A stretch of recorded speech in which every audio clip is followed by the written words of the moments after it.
कल्पना कीजिए आसमान में एक ऐसा धूमकेतु आया जो हमारे सौरमंडल का है ही नहीं। वो किसी दूसरे तारे के इलाके से निकला, हमारे पास से गुजरा और अब इतनी तेजी से दूर जा रहा है कि दोबारा शायद कभी नहीं दिखे।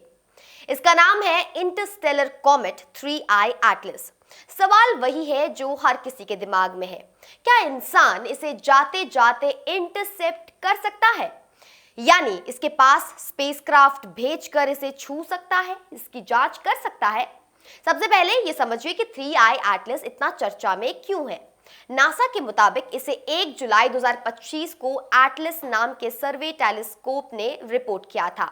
बाद में वैज्ञानिकों ने पुराने डेटा में भी इसकी मौजूदगी ढूंढ ली और इसकी सबसे बड़ी खास बात यह है कि ये हमारे सौर मंडल का स्थायी मेहमान नहीं है।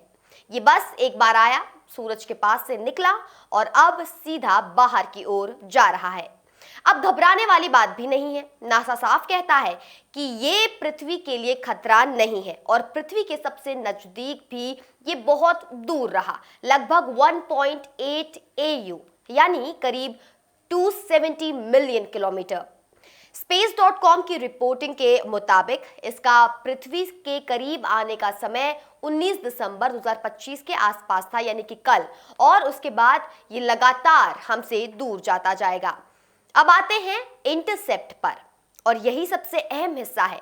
लोगों को इंटरसेप्ट सुनते ही लगता है कि जैसे कोई रॉकेट जाएगा और धूमकेतु को रोक लेगा, लेकिन असल में अंतरिक्ष में रोकना बहुत मुश्किल होता है क्योंकि ये धूमकेतु बेहद तेज है और हम उसके रास्ते में बहुत देर से उसे देख पाए हैं।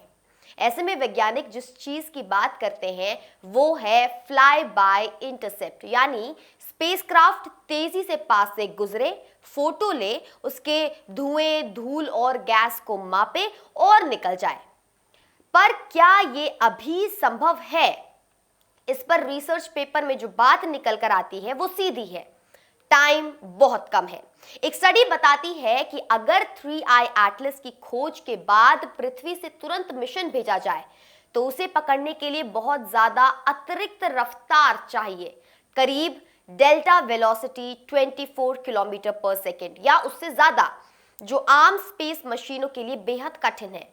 उसी काम में इशारा ये भी है कि अगर ऐसे ऑब्जेक्ट हमें पहले मिल जाए तो मिशन ज्यादा आसान हो सकता है।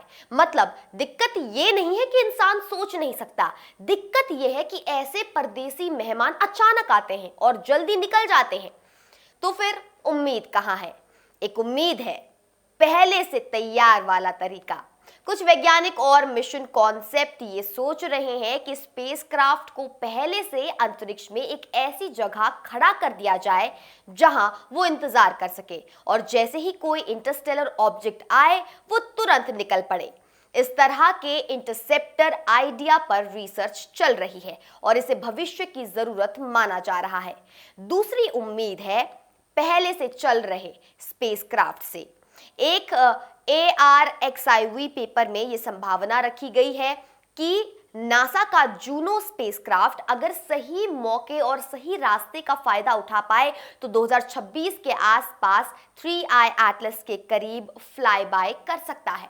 लेकिन ये याद रखना जरूरी है, ये अभी एक फिजिबिलिटी स्टडी है, यानी कागज पर संभव, पर फैसला ईंधन, दिशा बदलने की क्षमता और प्राथमिकताओं पर निर्भर करेगा।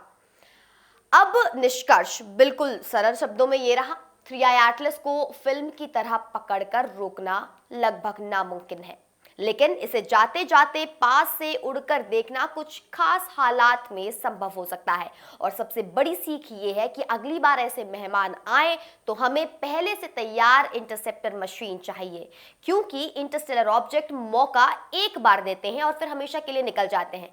यानी 3I एटलस आज भले ही दूर जा रहा हो, लेकिन ये हमें एक बहुत बड़ा सवाल छोड़कर जा रहा है, क्या हम अगली बार समय रहते परदेसी दुनिया के नमूनों तक पहुंच पाएंगे? आप देख रहे थे इंडिया न्यूज का डिजिटल प्लेटफॉर्म। मैं आपके साथ निकिता रावत फिर मिलती हूँ कुछ ऐसे ही मुद्दों के साथ, कुछ ऐसे ही अपडेट्स के साथ। आपकी क्या टिप्पणियां हैं हमें कमेंट सेक्शन में जरूर बताएं। वीडियो देखने के लिए धन्यवाद।